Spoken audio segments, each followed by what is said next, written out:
देखो दोस्तों, अभी मैं प्रयागराज कुंभ में हूँ।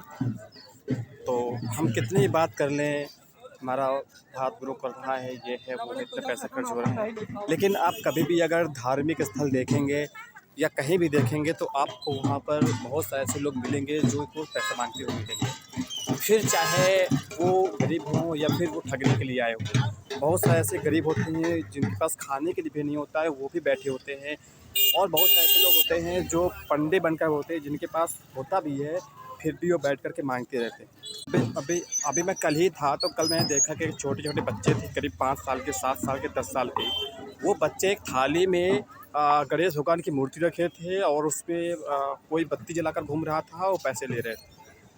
इसके अलावा अगर बात करूँ तो अभी बैठे थे, मैं दिखाया आपको, पंडे दिखाया, पिछले वीडियो दिखाया था कि पंडे बैठे हुए हैं। वो पंडे भी आपस में ऐसी ऐसी चीज़ें बता कर रहे हैं, ऐसी ऐसी बातें बता रहे हैं जो किसी मतलब की नहीं है, लेकिन उन लोगों को पैसा चाहिए।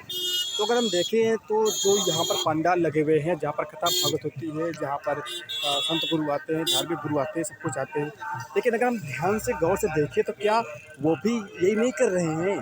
वो एक बड़े लेवल में कर रहे हैं, उनका एक टैग मिल गया है कि हाँ, वो धर्म का काम कर रहे हैं, लेकिन अगर वास्तव में देखा जाए तो वो भी यही कर रहे हैं। तो वास्तव में धर्म क्या है? कोई सस्ता नहीं है, कोई महंगा नहीं है।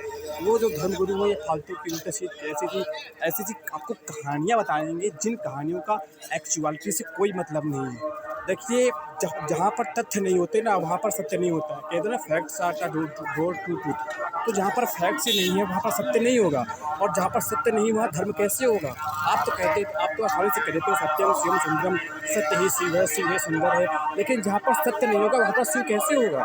कैसे शिव होंगे वहाँ पर? तो आपको सत्य जानना पड़ेगा। यहाँ पर ना तो कोई सत्य की बात करता है, ना कोई अहम की बात करता है, ना तो कोई प्रकृति की बात करता है। यहाँ सब वही कहते हैं कि राधा कृष्ण ये हैं, वो हैं।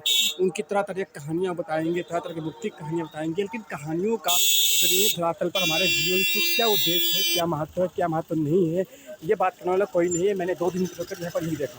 आपको यहाँ पर राम कथा होते हुए मिल जाएगी, आपको यहाँ पर भागवत पुराण होते हुए मिल जाएगा, लेकिन कहीं पर आपको गीता कोई बात कहीं कोई बताने वाला नहीं है। ना तो कोई बात करता है, ना कुछ करता है, क्योंकि गीता सीधे आपके जीवन पर चोट करती है। गीता सीधे आपको उखाड़ कर रख देती है, आपको जीवन की राह बताती है। इसलिए हम बचते हैं उससे और बचने का प्रयास करते हैं। आप अगर इधर जाएँगे, मैं इधर चल रहा हूँ, इधर बहुत सारे पंडाल लगे हुए हैं, लगभग 50-100 मीटर के अंदर जाते ही एक न एक कथाएँ भागवत और राम कथा चल रही होंगी। उनमें भी धर्मगुरु बैठे होंगे जो आपको भटकाने का काम कर रहे हैं, जो आपके जीवन से जीवन नहीं बताते हैं, जो आपको बताते हैं कि जीवन के बाद आपको कोई और लोक होगा जहाँ आपको मुक्ति मिलेगी। लेकिन मुक्ति मिलेगी तो जीवन रहती मिलेगी, मुक्ति मिलेगी तो जीवन के अंदर मिलेगी। अगर आप धर्म कर्म